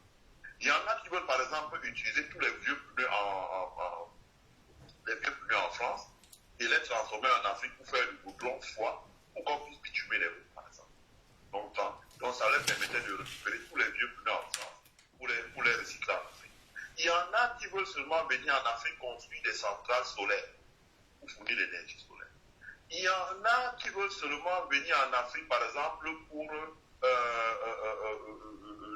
utiliser les tiges de bananes plantains, etc., et les noyaux d'avocat, des choses comme ça, et fabriquer du papier, par exemple, qui est du papier canson, et exporter vers la France. Il y en a qui veulent seulement venir en Afrique pour construire des usines de traitement d'eau à partir de l'eau salée de nos mers et océans, au lieu d'attendre l'eau fraîche qui vient par exemple dans le Nyong, etc., parce que ce n'est pas salé. Il y a plein d'entreprises, il y en a qui proposent du matériel d'irrigation, par exemple, qui vendent ça en Israël, de manière que c'est un hectare en Israël, on peut produire 100 tonnes de tomates, alors que chez nous, c'est un hectare, on produit 5 tonnes de tomates. Par exemple. Donc, il y a plein d'entrepreneurs en France comme ça. Ils sont pleins. Et la vérité, c'est que ces entrepreneurs, quand ils vont à la BPI, ils vont leur fermer radicalement les portes. Et les politiques le savent. Parce que les grosses entreprises là, financent les campagnes en France, dont les politiques le savent. Donc, à une occasion aussi comme ça, moi, j'aurais dit aux activistes camerounais, malheureusement, ces entrepreneurs des CPM ne peuvent pas trop parler, parce que bon, s'ils parlent, s'ils avaient déjà un contrat avec l'État en France, on risque de couper le contrat. Il faut aussi que dans une industrie comme ça, c'est ce que je reproche aux activistes en Europe, ils sont toujours isolés. Il faudrait qu'ils s'en joignent, peut-être pas les mais les organisations, des syndicats d'entrepreneurs, des PME françaises, qui n'arrivent pas à se faire financer par la BPI. Ça existe en France. Il y a des associations, il faut bien fouiller. Et vous pouvez faire une action conjointe avec eux, ça a plus de poids pour démontrer que voilà, la BPI a fait de financer quelque chose qui ne va en réalité pas créer vraiment des emplois. Alors qu'il y a des entrepreneurs en France qui ont envie d'investir et faire des choses sérieuses en Afrique. Ouvrir des usines, employer 50 personnes pour fabriquer des cahiers, les produits scolaires. Il y a des entrepreneurs comme ça en France. Il y en a plein, j'en sais quelque chose. Malheureusement, ils sont bloqués. Et les activistes camerounais pourraient s'allier avec eux et joindre leur cause pour protester en disant, au lieu de donner 55 milliards, voici les entrepreneurs français, par exemple, qui veulent aller installer une usine en Afrique et broyer les pneus pour fabriquer localement du goudron froid. Avec ça, on peut bitumer les roues. Avec ça, on peut bitumer les cours d'école. Avec ça, on peut faire distribuer. Et à partir de ce moment, ça va créer l'emploi localement. Vous avez des entrepreneurs français qui sont prêts à venir chez nous créer des usines d'assemblage de vélos. Pour qu'il y ait des vélos solides qui peuvent durer 10 ans.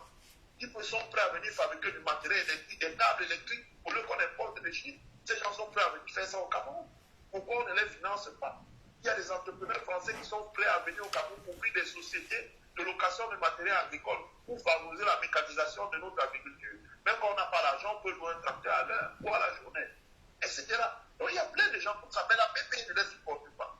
Donc c'est en s'alliant avec des gens comme ça que la cause peut remonter et sensibiliser l'opinion publique française, et c'est là que vous pouvez gagner. Mais ce serait une action où on va dire, bon, il y aura une action, et puis bon, voilà, on va voir, je ne viens personnellement contre le général Banto ou contre les Kadhafi, mais on va voir les gens se discuter, chacun va monter, faire son pitch et bomber le temps.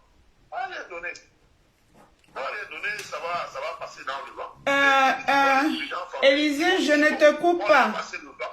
Donc, il faut s'allier à des opérateurs français pour démontrer que la BPI, au lieu d'utiliser les fonds publics français pour soutenir des entrepreneurs français qui pourraient coaliser avec des 55 milliards, c'est beaucoup. Hein. 55 milliards, si la BPI met ça à terre comme moitié des prêts pour un projet, des projets au Cameroun, ça fait à peu près 150 milliards. Ça fait à peu près 120 milliards. 120 milliards, c'est 120 entreprises où chacun donne le travail à 100 Camerounais. Calculez vous-même. Ça fait 12 000 emplois. Un truc qu'on va faire au lait, ça va venir d'avoir combien de temps? Et 12 000 emplois comme ça, beaucoup de bons emplois. Donc là aussi, il faut dénoncer la BPI. Et pour le faire, il faut avoir derrière soit des députés français, il faut avoir derrière soit des hommes d'affaires français. Enfin, ils ne se monteront jamais, mais au moins ils ont des associations avec des gens qui peuvent défendre leur cause. Des choses comme ça. Franchement, donc, en fait, si je te comprends, il y a 3 cibles, mais nous n'avons pas touché la plus grande, quoi. Il y a 3 cibles. Vous ne touchez aucune des cibles. Il y a vous faites le show, mais vous ne touchez aucune des cibles. Mais la 3e cible, justement, on fait le show, la 3e cible, c'est les banques. Mais en fait, il fallait qu'on touche Le Drian, Bruno Le Maire, puisque tu parles d'une décision politique. Donc, nous sommes en train de faire... nous sommes en train de... Non. Oh, franchement. Bon. Voilà, ton intervention nous a édifié. Moi, par exemple, je suis ébahie. Je me dis, finalement, on va manifester pour rien, en fait. C'est ce que j'allais dire, mais je ne vais pas dire ça comme ça. Je ne vais pas avoir tout le monde sur le dos. Bon, d'accord. Bon, je crois qu'il y a des gens qui nous écoutent. Les organisateurs peut-être viendront suivre ce live après pour comprendre ce que nous devons faire. Le plus souvent, avant de faire quelque chose, il faut qu'on se renseigne, il faut qu'on va vers ceux qui sont expérimentés dans le domaine. Mais nous serons quand même là le 5 mars et nous ferons ce qu'on peut, quoi. Donc, je crois que cette partie, c'est ton intervention. Nous allons peut-être l'isoler et la balancer partout sur Facebook pour que nous, les combattants, nous comprenons ce qu'on doit faire. Ok. Est-ce que tu as quelque chose à ajouter? Non. Ben, écoutez, moi, je vous encourage parce que généralement, les gens prennent ça à la légère. Parce que tout le temps, vous voyez pourquoi moi, je suis souvent pas trop... c'est quand on dit, ouais, l'Occident, vous voyez pas là, au niveau des pierres qu'on dit, oh non, les gens de Washington, ils sont défendus. Non, ce n'est pas ça. C'est que ça se passe sous nos yeux. On voit très bien comment on prête à nos pays, on prête, on entête nos pays. Nos dirigeants, eux aussi, ils prêtent seulement parce que quand ils voient l'argent, ils prêtent seulement. Ils ne se soucient même pas comment on va rembourser. D'ailleurs, ils ne savent même pas combien on doit rembourser à la fin. C'est parfois ceux qui les ont prêtés qui leur disent, ah, peut-être vous avez des API ou vous devez payer. Mais ce qui les intéresse, c'est seulement le cash parce que bon, voilà, on va continuer comme on. Et dans tout ça, ça pénalise les générations parce qu'on se retrouve endetté. Tu es endetté, tu vas payer cette dette. Surtout quand on n'a pas d'industrie, surtout quand on n'a pas l'agriculture, on ne dit que du commerce et d'informel. Tu vas payer cette dette. C'est important, donc, voilà, merci beaucoup de ton intervention, de ta participation. Tu es un fidèle auditeur à ce programme, à vous la parole. Voilà, j'espère que si on te contacte, tu pourras nous guider pour empêcher dans les prochains jours de tels prêts pour dénoncer en fait Voilà quoi. Donc, je crois que tu seras présent à notre plateau aussi dimanche. Vous n'allez pas empêcher, le produit, parce qu'il faut finir. Moi, je préfère qu'on finisse ce stade au début, parce que si on le laisse quand le finisse, ça va tomber en ruine et il faudra commencer à zéro. Je pense qu'il faut le finir. Le problème, c'est qu'il faut le finir en payant le juste prix. Comme j'ai dit, si on a les preuves que on est en train d'emprunter 5 ans, on est en train d'emprunter 51 milliards, là où on ne devait emprunter que 17 ou 20 maximum. Ben, il faut qu'on se batte pour qu'on ramène ça à 20 milliards et que les travaux passent à 20 milliards. Ça permet peut-être de dire au gouvernement, bon, mettez 20 milliards dans l'OLP et les 35 milliards, prenez ça pour réhabiliter les barrages dans le Grand Nord, que les gens ne vivent pas éternellement dans le Nord. D'accord. Je sais pas. Qu'est-ce qui s'est passé? Ok, Élisée, merci de ton intervention. Nous restons en contact pour la suite. Bonne soirée. Je vais prendre Ida après toi.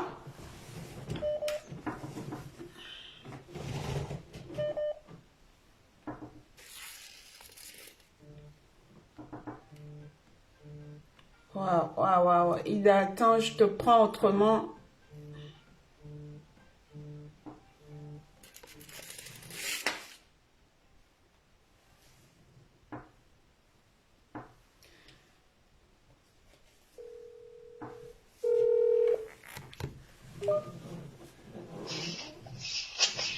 Oui, bonsoir Ida. Tu es en direct là, tu es en live là. Je sais que... Excuse-moi Marie-Victoire, je sais que c'est moi qui devais conclure l'émission, mais j'ai eu un changement de programme. Donc, à la fin de l'émission, ce sera difficile pour moi de pouvoir conclure l'émission. Alors, est-ce que vous m'entendez bien? Oui, très bien, 100%. Super.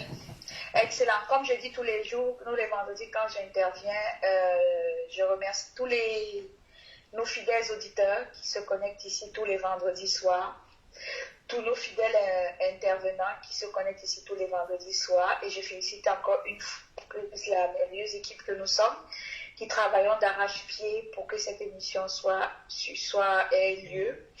Et aussi, encore une fois de plus, bravo à toi Marie-Victoire qui sait très bien mener cette émission-là.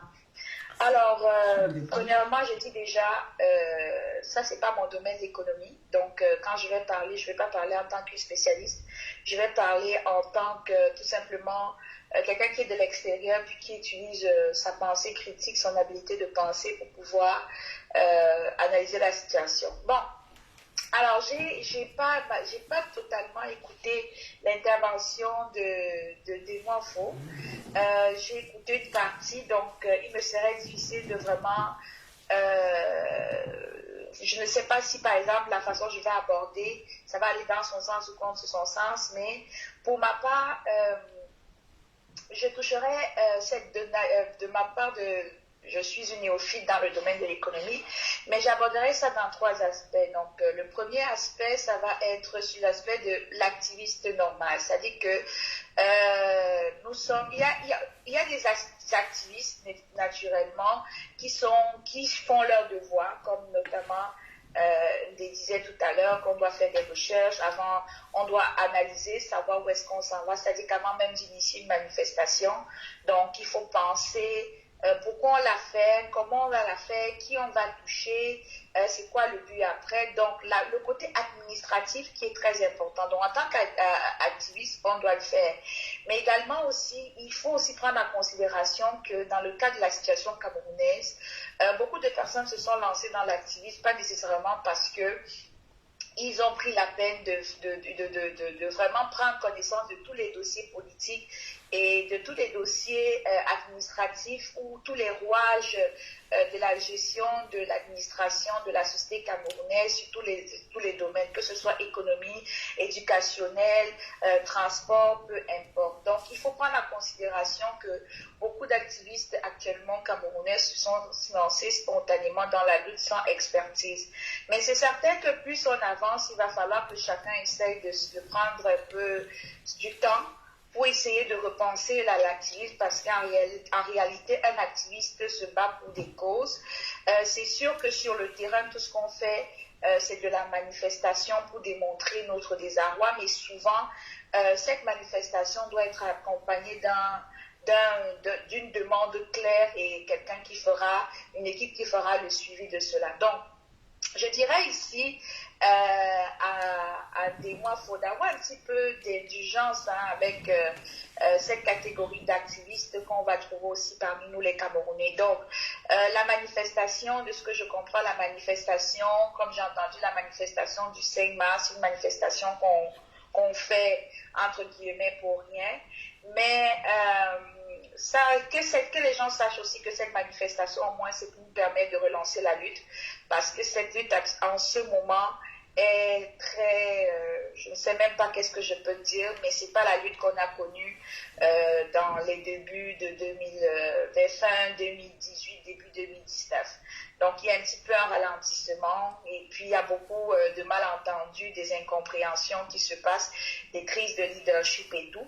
Mais disons que cette manifestation va envoyer un message au niveau du régime de 237 que les activistes dans la diaspora sont encore réveillés, qu'ils travaillent, et malgré tout ce qu'ils peuvent voir, les divisions et quoi que ce soit, on est toujours debout et on est là, donc on est prêt à aller de l'avant. Bon, ça c'est la première catégorie d'activistes.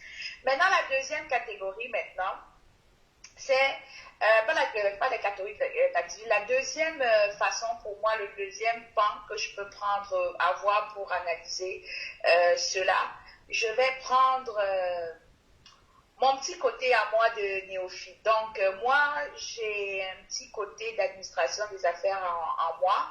Et j'ai ce que justement j'ai appris à l'école qu'on appelait la responsabilité sociale. Bon, j'ai entendu parler tantôt de cette responsabilité sociale sous l'aspect justement pratique, c'est-à-dire démontrer que le montant qu'on va vous donner, c'est vraiment celui que vous méritez l'avoir sur le terrain, ou alors c'est vraiment celui que vous l'avez demandé. Donc ça, c'est vraiment l'aspect technique qui est très important. Mais moi, je viendrai avec l'autre pan de responsabilité sociale qui est en lien avec les valeurs. Okay, avec les valeurs, l'éthique, la moralité. Donc, on sait que à ce moment, lorsque on regarde la situation des pays en voie de développement, donc techniquement, quand tu as une responsabilité sociale, avant d'investir dans un pays, il faut tenir compte des conditions de vie dans ce pays-là. Je vais prendre l'exemple de Nike. Alors, Nike, avant, faisait fabriquer ses tennis au niveau de la Chine et au Pakistan, faisait travailler des enfants. Et c'est pour ça qu'il réussissait à avoir des souliers abordables, sinon, dans certains cas, il pouvait se permettre certains prix pour certaines catégories de population. Mais il y a eu une pression, justement, des activistes sur Nike, au moins où Nike a failli faire faillite et ça l'a appelé à avoir une responsabilité sociale. Oui, il avait la main-d'œuvre, les coûts de main-d'œuvre au niveau de l'Asie et du Moyen-Orient, mais non, il faisait travailler des enfants. Et le travail des enfants, c'est quelque chose qui n'est pas acceptable au niveau de nos valeurs éthiques et au niveau des règlements des droits des enfants. Donc, par rapport à ça, Nike a dû se réajuster et revoir sa façon de s'assurer que dans ces industries, on ne retrouve plus des enfants. Donc, alors, une banque, oui, elle est là pour faire de l'argent, mais elle a aussi sa responsabilité. On regarde au Cameroun. Est-ce qu'à date, tous les investissements qui ont été envoyés au Cameroun, est-ce que ça a vraiment été utilisé là où il faut? Est-ce que si je regarde par exemple, on avait reçu, est-ce que le Cameroun à date, tous les prêts qu'on leur donne, est-ce qu'ils remboursent? Est-ce que tout l'argent qu'on leur donne, est-ce qu'ils font de quoi avec ceux qui sont supposés de faire avec? Alors, si on regarde, si on se permet de faire cette analyse-là et de regarder cela, on doit se dire maintenant que, bon, écoutez, quand on regarde, moi je suis la BPI, nous sommes ces banques-là. Nous allons dans un pays en voie de développement qui a certainement besoin de 55 milliards. Mais alors, regardons l'historique, parce qu'on dit souvent, aucun banquier te prête ton argent, il faut qu'il regarde si tu es crédible. Est-ce que tu es capable de rembourser de l'argent? Et à la limite, même s'il faut faire un don, moi je reviens encore avec la responsabilité sociale. Alors tu le donnes dans quel état? Est-ce que ce n'est pas en donnant ce don-là? Est-ce que ce n'est pas pour enrichir davantage les plus riches et appauvrir davantage les plus pauvres? Alors, est-ce qu'il y aura un audit qui va s'assurer que cet argent va directement être utilisé comme elle devrait être? Alors, de ce, si ces banques-là ont véritablement fait leur enquête, il est clair et net qu'actuellement, le Cameroun ne respecte pas ses engagements. Donc, tous les fonds qu'ils reçoivent, ils n'investissent pas là où ils doivent. Déjà, ils sont incapables de pouvoir utiliser comme promis leur propre budget. C'est-à-dire qu'on va donner un budget, par exemple, au ministère des Transports. Tu as tel budget pour construire tel tronçon de route. Après 10-15 ans, on ne voit jamais ces tronçons de route. Combien de fois un argent qui vient de l'étranger, sans suivi, avec cette historique du Cameroun, et ces banques s'engagent et s'entêtent à le faire. Donc, pour ma part, moi je prends plutôt l'aspect de responsabilité, c'est qui fait intégrer l'éthique des entreprises. Donc, moi, je pense qu'en poussant dans les manifestations, en dénonçant cela, peut-être j'ajouterais juste que, à la limite, si on n'est pas capable d'avoir toutes ces données dans les chiffres, dans les statistiques, à la limite, ce jour-là, avoir des pancartes pour démontrer que le Cameroun n'est même déjà pas un pays crédible au point où vous pouvez encore leur donner davantage d'argent. Le Cameroun n'est pas un pays qui est capable de respecter ce qu'il dit de faire par rapport à ce qu'on lui a déjà donné comme source de financement. La preuve, il a été incapable de finir son PPTE. On était dans un programme de pays très pauvres, très endettés.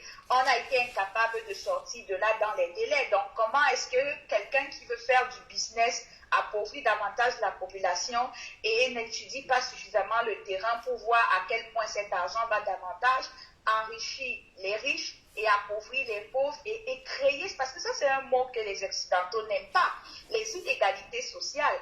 Donc dans tous les pays où on se trouve ici, on se bat tous ensemble d'avoir de moins en moins d'inégalités sociales. Donc on veut au moins avoir ce qu'on appelle ici au Canada la classe moyenne. Donc tous les pays se battent de nos jours à avoir de la classe moyenne, ce qui est très loin d'être le cas au Cameroun. Donc moi, mon deuxième point, effectivement, c'était la responsabilité sociale, pas dans le sens de moi, mais plus dans le sens d'éthique et du professionnalisme. Et c'est pour ça que j'ai fait exemple, pris le cas de Nike. Maintenant, je prends le dernier pan, qui est vraiment, vous savez, une banque est là pour faire de l'argent, une banque est là pour faire du business.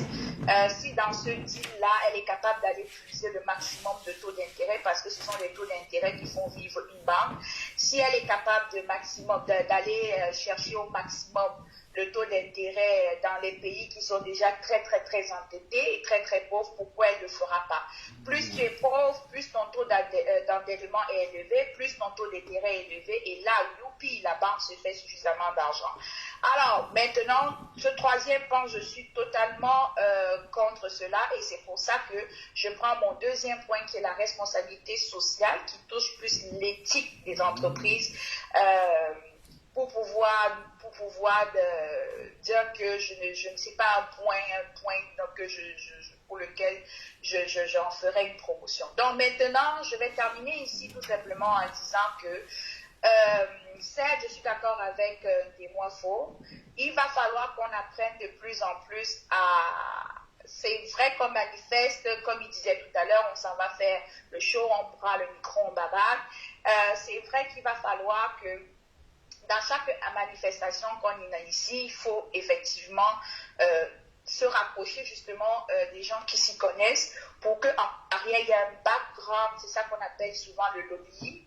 Donc, un background qui vient en arrière et on essaye de voir. Donc, s'il y avait déjà quelqu'un, même d'ici vendredi, qui est capable de démontrer qu'on a demandé 20 milliards ou c'est 20 millions, je ne sais pas de combien vous parlez, puis vous avez 55. Donc, papa, si tu es capable de nous trouver ça, pourquoi pas? Donc ce jour-là, Marie-Victoire et tous les autres combattants qui seront là-bas vont présenter ça. On pourra même mettre ça sur notre pancarte. Alors j'encourage donc tous les activistes, vous reconnaîtrez, chacun se reconnaîtra dans les 3 points que j'ai présentés. Alors, mais si tu es jeune, je vous invite dans tous les cas à aller tous le 5 mars. Et c'est très important d'avoir vos pancartes et d'avoir vos pancartes qui dénoncent cela. Le Cameroun est un pays qui est incapable d'honorer ses engagements. C'est un pays pauvre, très endetté, c'est un pays pas crédible et nous réclamons la responsabilité sociale des banques. On ne peut pas créer davantage d'inégalités sociales dans notre pays. Donc, avec des pancartes, avec de tels messages, je pense qu'au moins on pourra rattraper un tout petit peu le tir. Alors, sur ce, Marie-Victoire, je cours, je pense que je suis même déjà en retard là où je pars. Je souhaite une très, très, très bonne soirée à tout le monde et merci pour votre fidélité. Déjà, j'annonce, là, ça c'est le thème de l'économie, hein. C'est pas vraiment mon thème là, je me bats comme je peux, mais demain, je vais débattre sur le thème de l'éducation sur Média 2 Africa. Chez vous, il sera, je crois, 17h. Il sera 20 heures. Oui. Et ici, il sera 14h. Et je vous invite sur ce média-là, on va aller débattre sur l'avenir de l'éducation au Cameroun. Paul Biya nous appelle, oui, mais qu'est-ce qu'il a préparé pour nous pour qu'on puisse venir? Donc ça, c'est où je me sens un peu plus à l'aise. Donc on se retrouve donc demain samedi. Et comme d'habitude, les femmes indignées TANAP, on est là tous les dimanches à 17h. 11h au Canada, 17h en France et au Cameroun. Et on va continuer avec de nouveaux thèmes, toujours dans le même thème de ces banques-là. Et on a un invité. Merci Marie-Victoire. Bonne soirée. Oui, on a un invité sur le plateau. Et je crois que nous allons encore reparler de ce prêt. Et puis, voilà. Et puis c'est une première, Marie-Victoire. Ça va être un premier live avec un invité. C'est ça. Ok. Sur ce, je vous souhaite une bonne soirée. Merci. C'était enrichissant. Merci beaucoup. Et on aimerait que peut-être que tu nous aides à faire ces slogans sur le plan social, cette responsabilité sociale et qu'on mettra sur des pancartes, peut-être qu'on remettra aux participants, aux manifestants. C'est ça. On va travailler là-dessus. Ok? Bonne soirée. Bonne soirée. Bye bye. Bye. Que c'est enrichissant. On essaye de comprendre beaucoup de choses là où on va. Et là, je vais appeler une fidèle auditrice.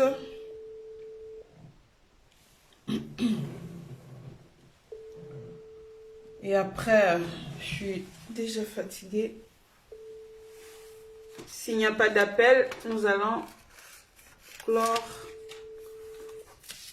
À vous la parole de ce vendredi.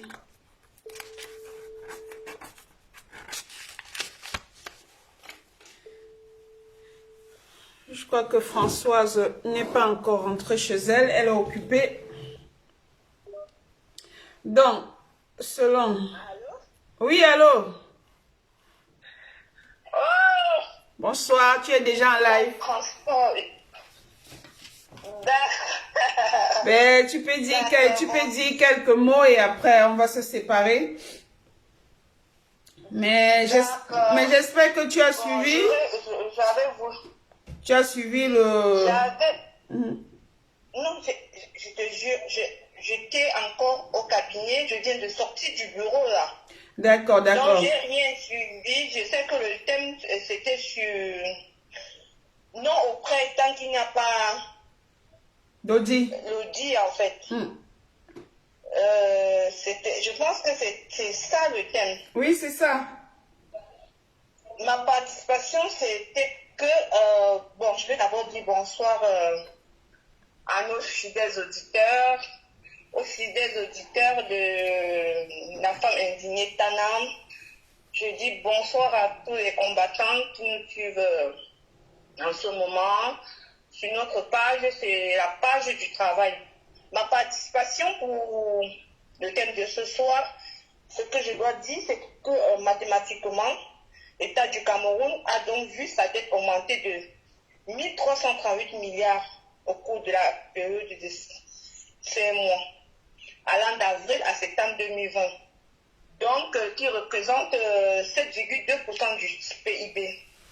Et nous comprenons que cet accroissement exponentiel de l'encours de la dette publique du Cameroun entre avril et septembre 2020 peut s'expliquer par l'accélération des décaissements des financements extérieurs.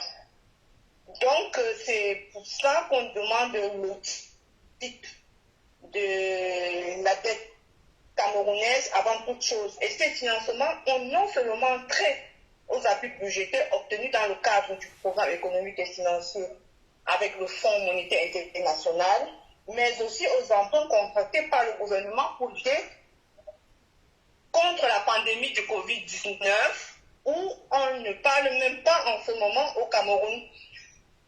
Nous avions vu dernièrement des vidéos qui circulent comme quoi il y a des compatriotes qui disaient qu'effectivement au Cameroun il y a des Covid-19.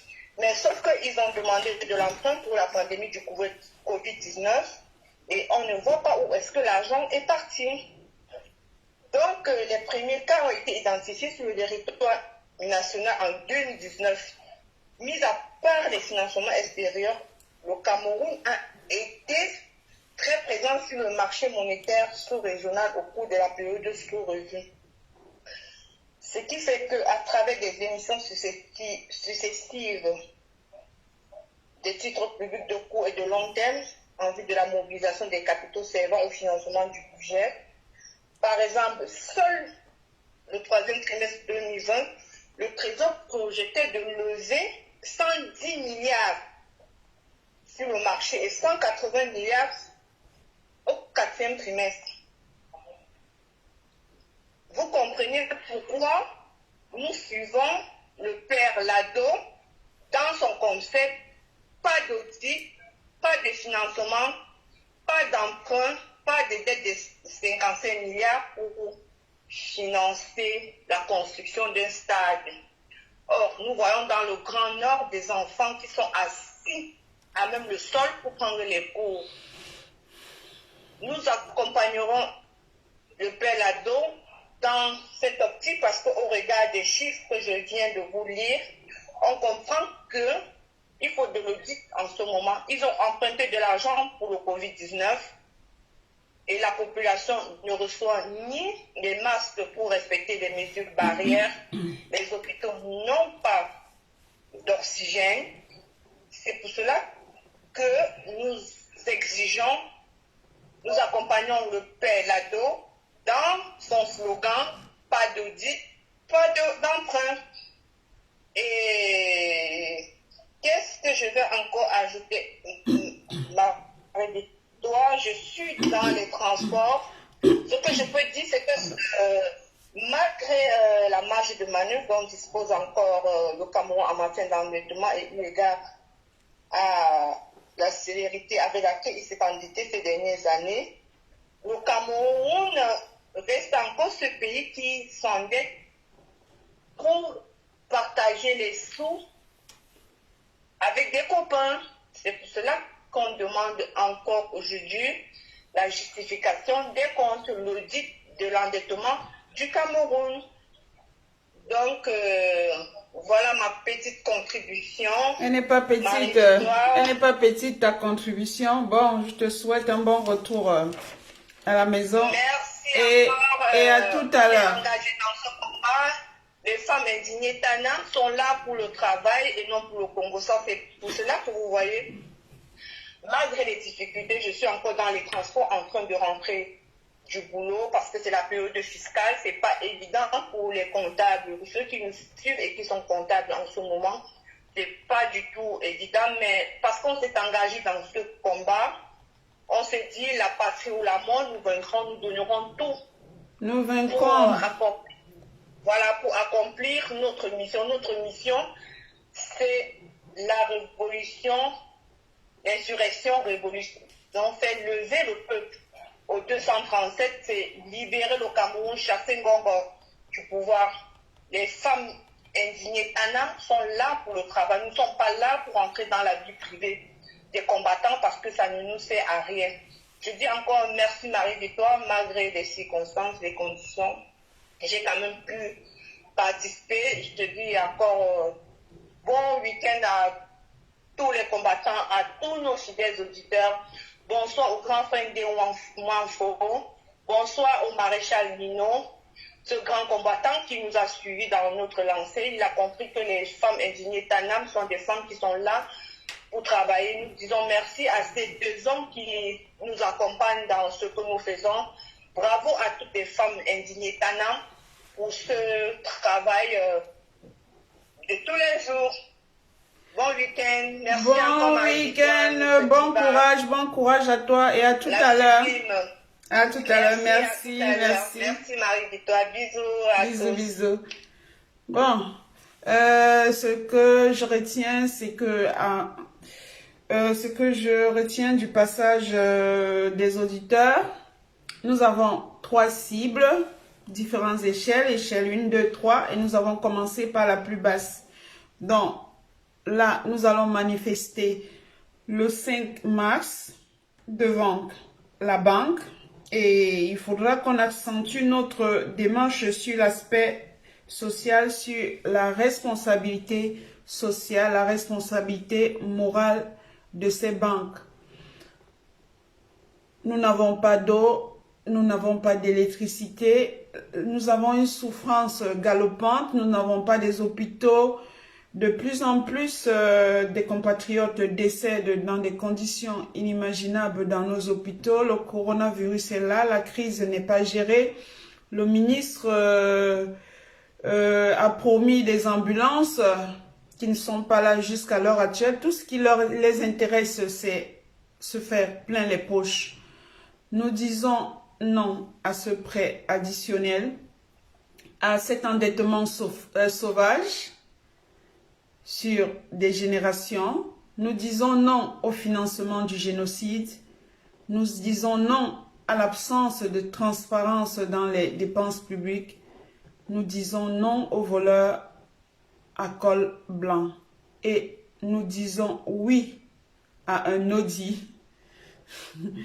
Nous disons oui à un audit.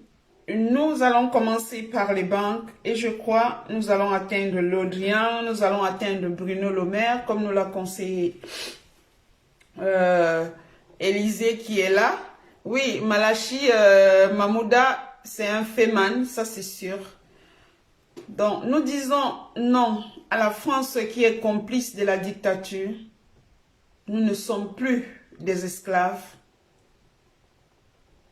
Et nous allons continuer à défendre nos droits et nos libertés tant qu'il y aura la police partout et la justice nulle part. Nous serons toujours debout. Les femmes indignées sont des femmes debout. Nous allons chasser les colons et leurs sous-préfets. Sur ce, merci